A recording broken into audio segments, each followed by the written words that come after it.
Hello, everyone, and welcome to another episode of CleanTechies. As always, sponsored and made possible by Next Wave Partners.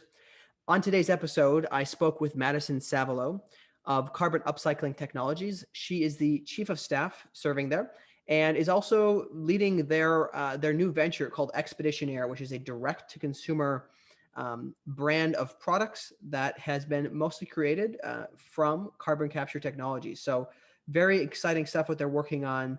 In today's discussion, we talked a lot about carbon tech and the different challenges that they've faced, a little bit about the history and where they're going with CUT and with Expedition Air. And it's very, very exciting conversation. Lots of really cool things that they're doing over there. And I really hope you enjoy today's conversation as much as I did.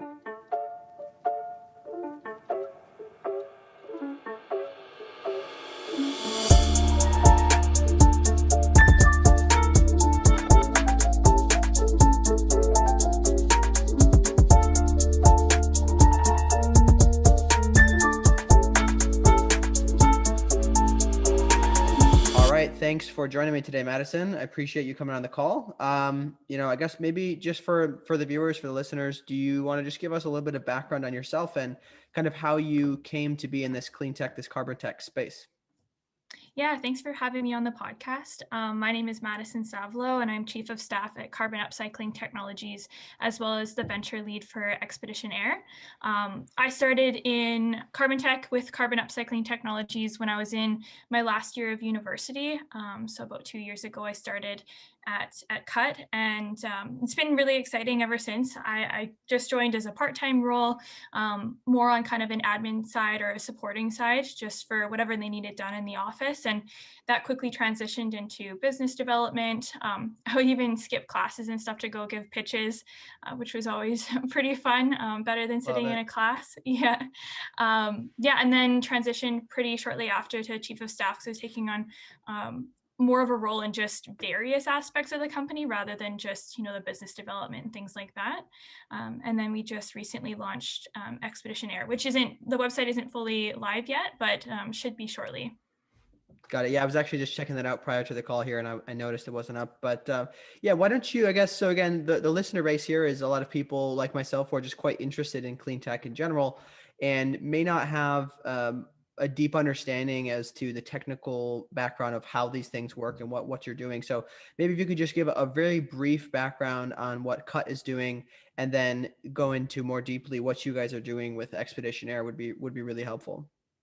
Yeah, absolutely. So clean tech is super broad, and I think more specifically, we're in the carbon tech world, as we like to call it. So carbon tech encompasses the CCUS industry. So that's carbon capture, carbon utilization, and carbon storage. So really, you can see the full process and the journey of the CO2 molecule throughout that acronym. So you have the capture portion, which is either from direct air capture or point source emissions. We can also source CO2 from industrial processes in the sense that it's manufactured CO2, which isn't ideal. But yeah, we can use CO2 from any of those sources. Our company, Carbon Upcycling Technologies, is more focused on the carbon utilization.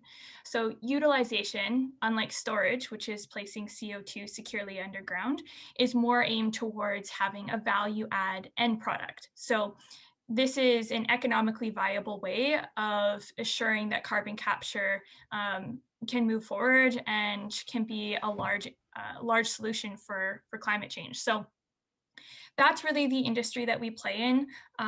Carbon Upcycling Technologies, we have a capture unit, but most of our work, our primary process is utilization, as I mentioned.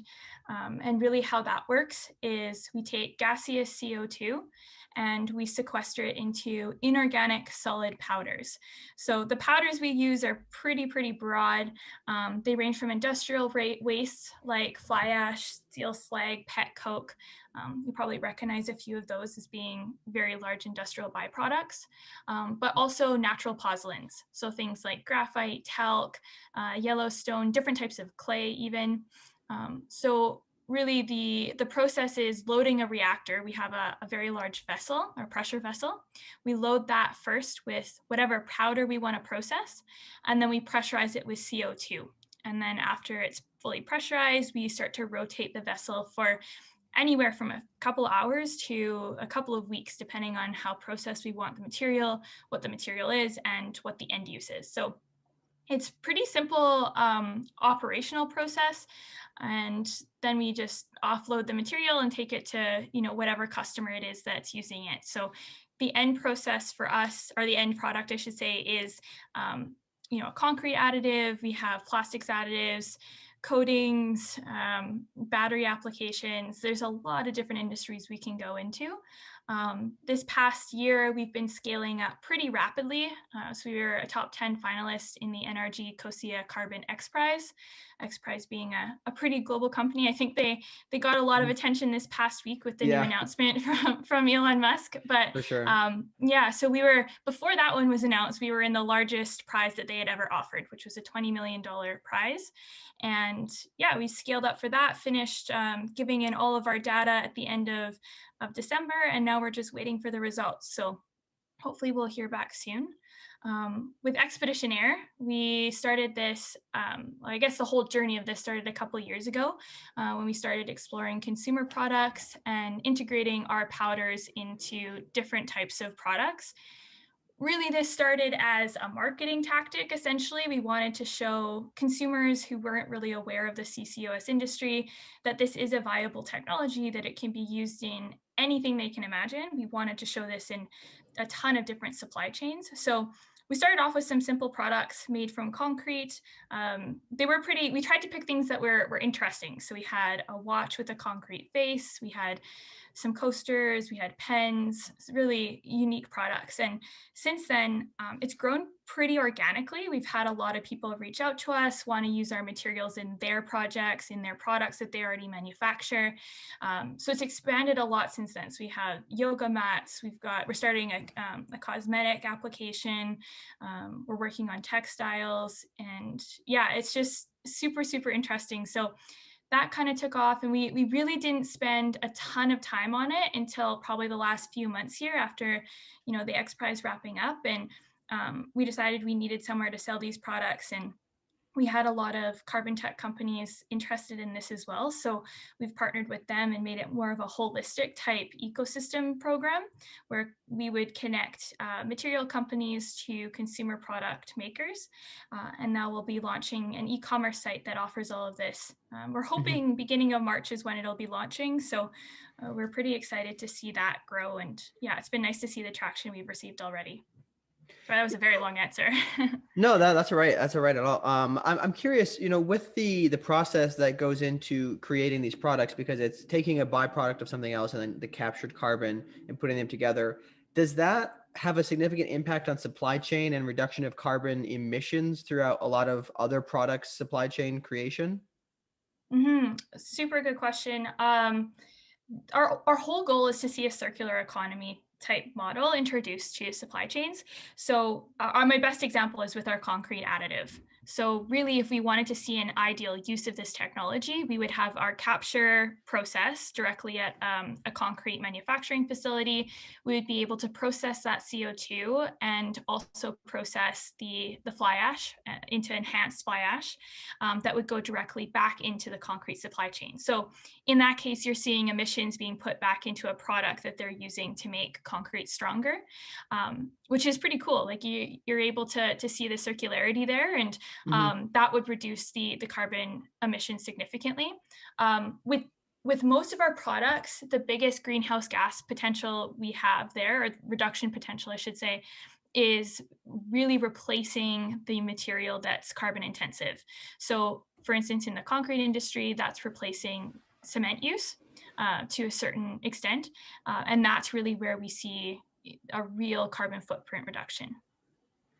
Got it. And so what you mentioned that it makes the concrete stronger, is that I think I've gathered from some of the research I've done is that there's a bit of a theme, as though it seems as though this carbon element that's being put into a lot of these products actually is better than what they've been using traditionally. Is that correct, or is that accurate? Yeah, so fly ash is the feedstock that we use for our additive. We also use other things too, like crushed glass, some natural pozzolan, steel slag, pet coke, those type of things. But the biggest one for us is the fly ash at the moment. That's been used in concrete for ages. So it's not a new thing, but being able to process it with the CO2 and really refine it to a superior product, that's what makes our technology novel. So to answer your question, it is in portion the carbon that's introduced to it. But the biggest performance benefit from our process is the reduction in size of the particles of the powder. So that increases the surface area, allows it to react better. And in turn, that allows us to reduce the cement use by up to 20% and increase the Wow. compressive strength by up to 40%.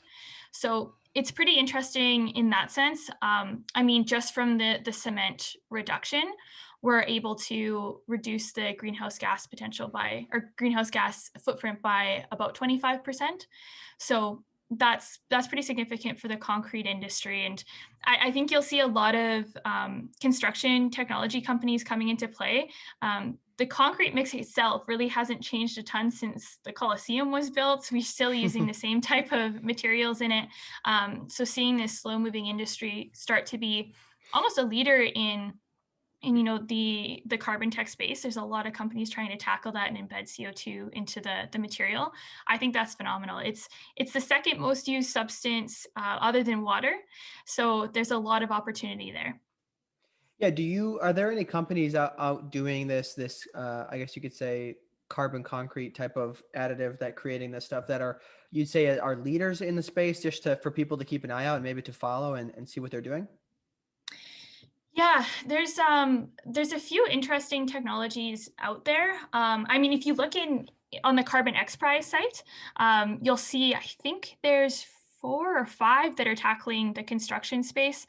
If you want carbon tech companies in general, that's a really good place to look as well. There's just a list of the top 10 finalists, but there's also another site too. I think it's called the Circular Carbon Network, I believe.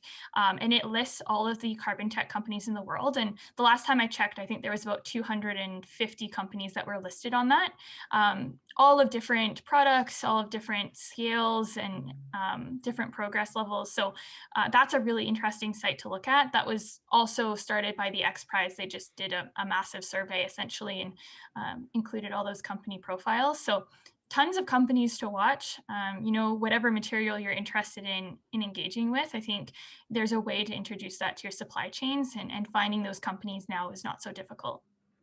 Yeah, for sure. I would agree. I think that's interesting. I've just seen lots of new things coming up, and it is very exciting for people like us who are really excited about this, creating a greener future for our Earth. So, one thing I'm curious to know more about is what are some of the biggest challenges that you guys have faced, whether it's with Expedition Air or with Cut? Like, what are some of the things you've run into, whether it's misalignment in the public understanding of what you're doing, or investors? What are some of those things that you've struggled with?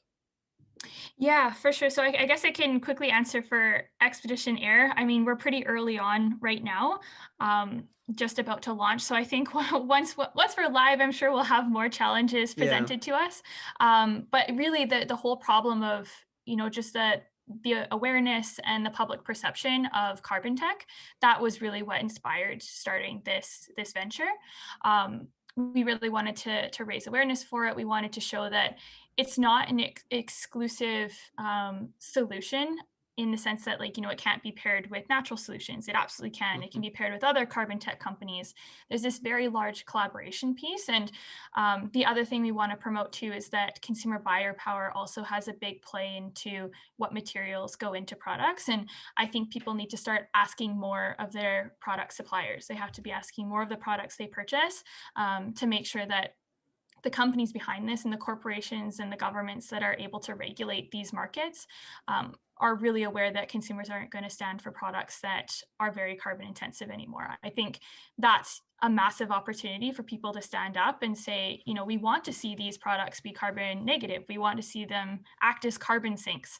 And I think we have the technology that's available. It's just not necessarily accessible to consumers yet. So that's really our goal, is to be a catalyst in that change from the standpoint that consumers have a role to play. On the carbon upcycling side, where it's more technology based, it's innovation based, and widely industrial in nature, I think that one we've seen a lot more challenges. I mean, we went through a massive scale up. So over the past 5 years of being in the Carbon X Prize, we've managed to scale our technology about 10 million times, which is pretty exciting stuff. Like, I mean, we're really proud of the progress we've shown. We started off with a reactor that was about the size of a cookie jar. It was only processing a few grams of material, Mhm. just for some little tests and things like that. And now we're producing about 20 tons in a batch. So it's Wow. really, really exciting to see that progress. But with moving at that speed, there's been a number of challenges. I think being grant funded has been incredible. We've received so much support from the government, and we're really thankful for that.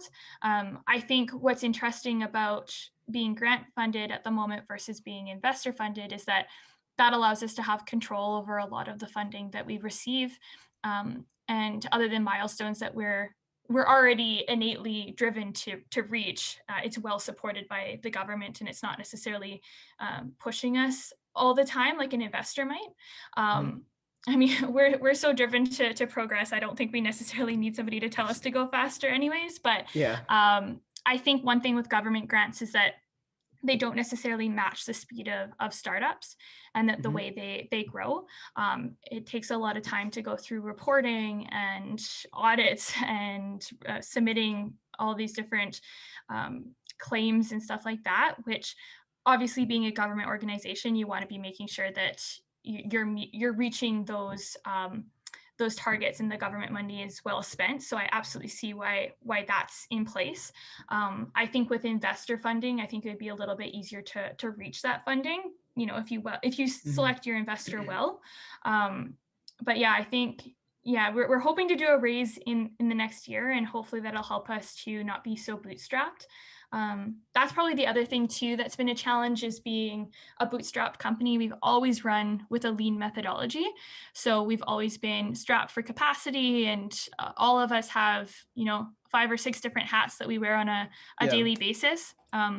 It's kind of funny. We hired a business development associate last year, Natalie. She's our colleague, and we told her it was an office job. She's going to be working downtown, really exciting. And about a month or so after she started, we sent her out to site to go shovel fly ash. So she spent her entire summer on site, and into the fall and winter. So yeah, you kind of just have to jump into it when you're with a startup. But I think finding that talent that's willing to do that, and won't hesitate for a second about going out to site, or doing something they're uncomfortable with or don't know Mhm. about. I think finding that talent can also be a challenge for startups. Yeah, one thing I'm curious about is, so you obviously, I think the Canadian government's a little bit more promotes these type of things a little bit more, and I'm not sure exactly how the X Prize is structured, how that works, but I'm curious if with a lot of these newer technologies, it's not really solidified as to what is viable and what is not yet. So, do you see an issue with very, very new technologies that haven't been proven yet getting funding from venture capital firms? And then, if that's the case, do you think that there should definitely be more incentive based from the government to try to continue to produce this innovation, to have some funding? Because I've talked to a few researchers in the past, and they've mentioned that if you're not trying to research something that's on the front of everybody's mind, you're not going to get funding, because unless there's money to be made or the government's pushing for it, you just don't have the funding to do that research. So do you have any thoughts on that? And I don't know, if that question really hits on the nail, but if you want to, adjust it, that works too. Yeah, I think, as well, as long as your organization is well aligned with a global problem, I think I think that's something that should be funded by the government to de-risk the technology. That's something that I think the Canadian government and the Alberta government in particular have been doing a really good job of over the past little while, is making sure that technology is supported. They get you out of that R&D phase, and you start to see if things are economically viable. I think you do at a certain point have to prove that, right? You want to make sure that Hmm. this is something that's going to be adopted. And well, in North America, we're living in capitalist societies, so you have to make sure that it is an economically viable solution to whatever global problem you're solving.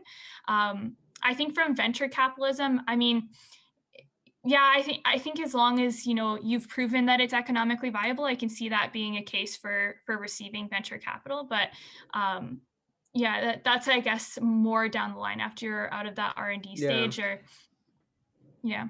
It just seems to me, I feel like to some extent, maybe it would be helpful to find venture capital. And I think we talked about this before the podcast a bit, that there are a lot of climate tech type of venture firms that are looking to help create this greener world and to really help solve climate change.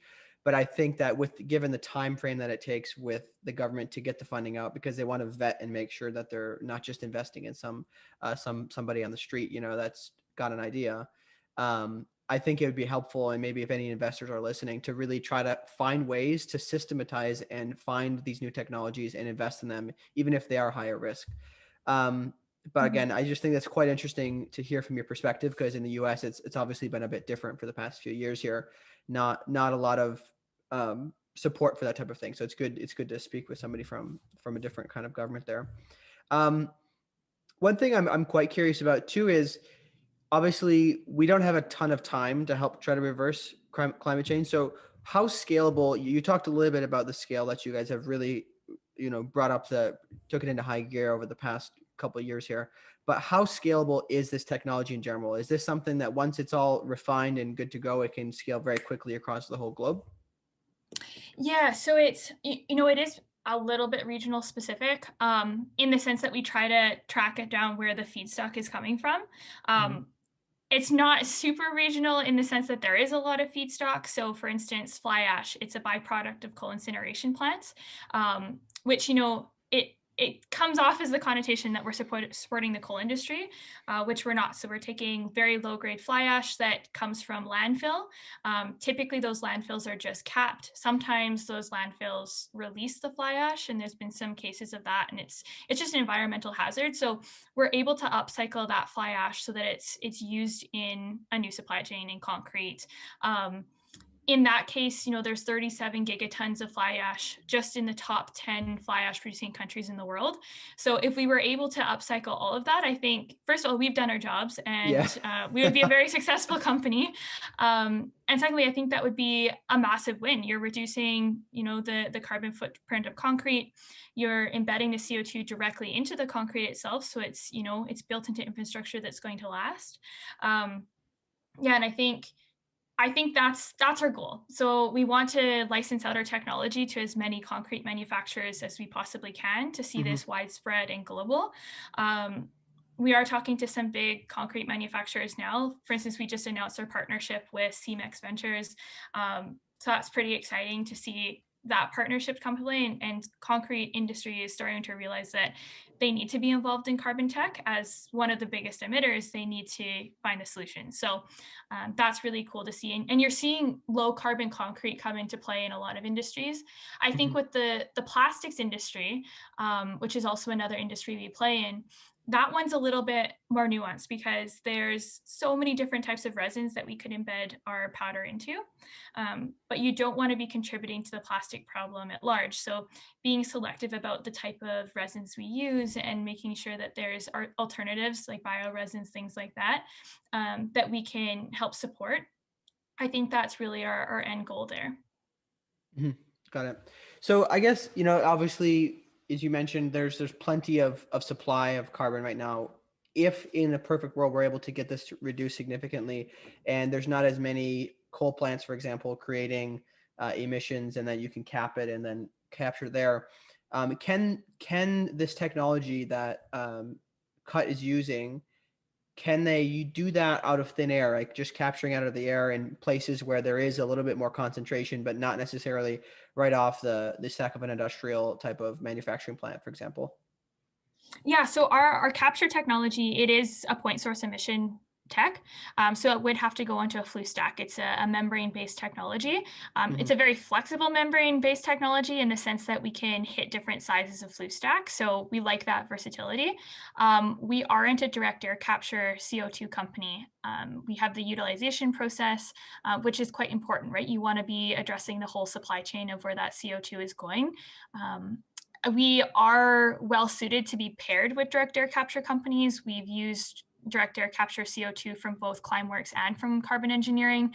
And there's a couple other direct air capture companies that are a bit modular that we're talking to at the moment that, we think would be a very good fit for our tech. And our units, our vessels, they come in different sizes. Like I mentioned, they're as small as a cookie jar or as big as, Hmm. these massive machines, but they're modular. So we can move them to different sites and make sure that they're Yeah. processing the material for whatever supply chain is in the region. So our technology itself isn't based on direct air capture, but we can be paired with one, which is really exciting. Got it. Okay, that makes sense. So for anybody who's curious about these products, I mean, obviously, I've seen some of these products on the website, the watches and the different types of, small consumer products.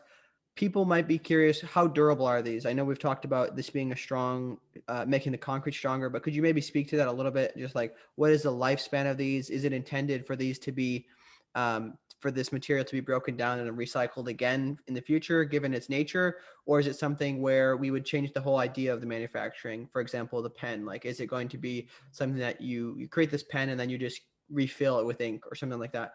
What is, kind of that? Could you speak to that a little bit? I guess I'll start with the material side of things. So for carbon upcycling, the material itself is not meant to change the end of life of the product. So if, for instance, the plastic that we're embedding this in, if it was biodegradable or if it was recyclable, it still is once we've added our material. Concrete, now there's a few recycling companies that are recycling concrete. We can still do that with our enhanced fly ash embedded in it, which is really cool. We also the CO2 is fully trapped. Like the only way to release the CO2 is through very high temperatures. So we Hmm. make sure to put this into supply chains where that's just not going to happen. In terms of the consumer products, they are consumer products. Like it's not, some of these are not meant to be long lifespans. I mean, just they're not going to last forever.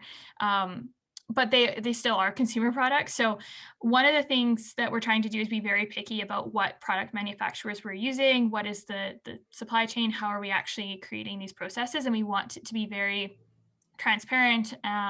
We don't want to use products that are not sustainable. So, for instance, the pen is a perfect example. We're actually going to be launching a signature pen, and we've designed this so that it is the most sustainable form. So, the ink cartridge is one of the most standard ink cartridges you can get. So it's replaceable. It's a single barrel, so we use less material.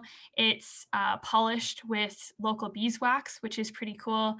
So using those types of mechanisms. Oh, and then it's all twist mechanism. It's not a click, so it's more reliable. It won't break Hmm. easier than a click would. So that's kind of the design process we go through for each of the products. For yoga mats, we made sure we went with natural rubber yoga mats. We embedded our products in there. All of our products are drop shipped to reduce that. And then we've also purchased carbon offsets to offset Hmm. whatever material is additional to our powder, as well as the shipping, the packaging. Everything is well thought out in that sense. There is some really cool technologies coming out that are tracking consumer products, and that's something that we also want to get into down the line. So we're starting to have preliminary conversations with some of our partners about embedding them with like QR codes and things like that, where they can see exactly where these products are coming from. You're able to, when they're scanned, you're able to see, where they're at, and they could be returned if they need to at the end of life. So we want to make sure that that's something we introduce as well.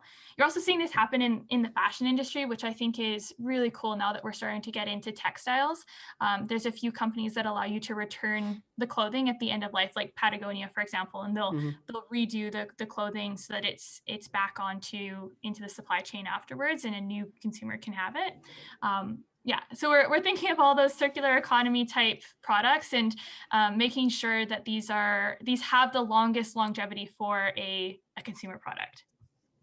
No, that makes sense. And I think that, to me, it seems as though there's this theme of something is invented, and then we have this the groundwork, and then there's the next layer on top of it. So it seems as though, to me, the actually capturing the carbon and being able to pair it with these different byproducts to make new products has been accomplished. And now what Expedition Air is doing is creating those consumer products and actually get them to market.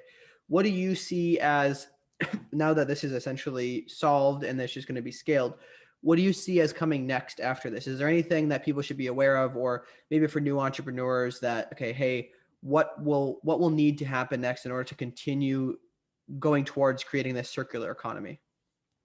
Yeah, and I wouldn't exactly say it's solved yet. Like I think we have a lot of great starts to different technologies and different innovations, and I think in the carbon space, there's always room to grow within that.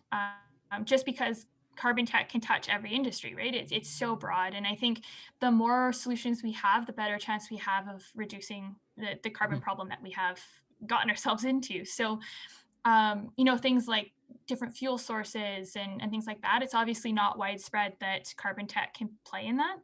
We're still using petroleum-based fuels, and ideally we wouldn't be. Like that's kind of the matter of the fact. And I think that's a statement. I come from an oil and gas city. Calgary is an oil and gas Yeah. city, and Alberta is an oil and gas province. And having grown up in this industry of energy and being around it, I think there's a lot of misconception that we promote it all the time, but there's so much innovation within the sector, and everyone wants to see transitions away to more renewable energy. And I think using that type of entrepreneurial spirit and those types of efficiencies can only help the energy sector at large. So I guess for new innovators, join carbon tech. I think another cool industry would be, the hydrogen industry. That would be fascinating if we could be a leader in that.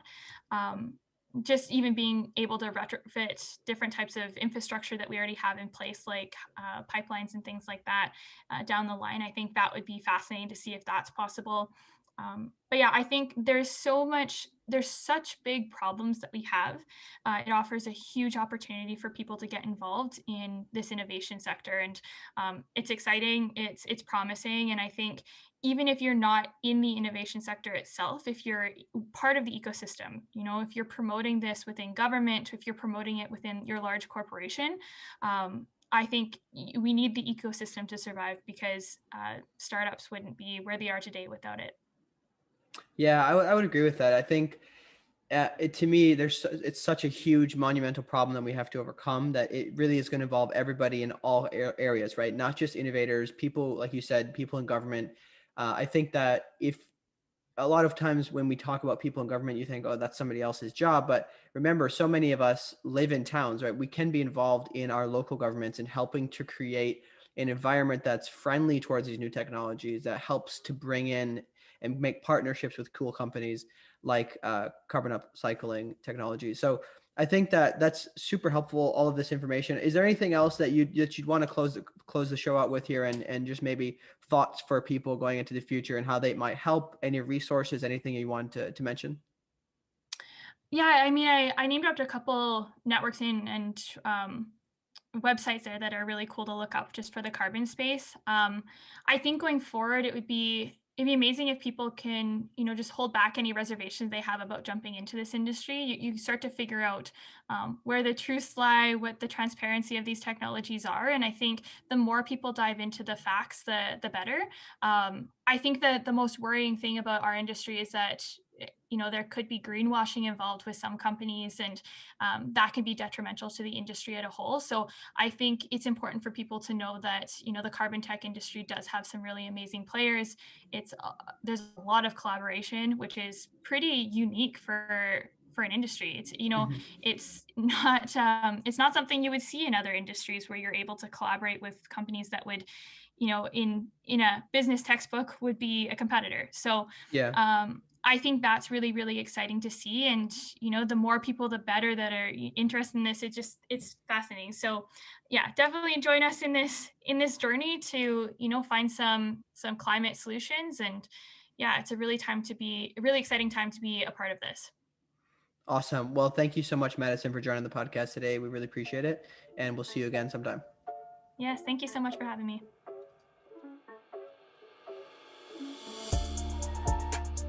Thank you so much for joining us on today's episode of Clean Techies. Again, joined today by Madison Savilow, what a great conversation. So many cool topics to discuss in this clean tech space. Obviously, very exciting time. Again, if you enjoyed today's episode, please do comment what your biggest takeaway was. If there's any further questions you have or future guests you'd like to see, please do reach out on social media to us over here to ask those questions, to suggest those guests. We'd love to hear from you.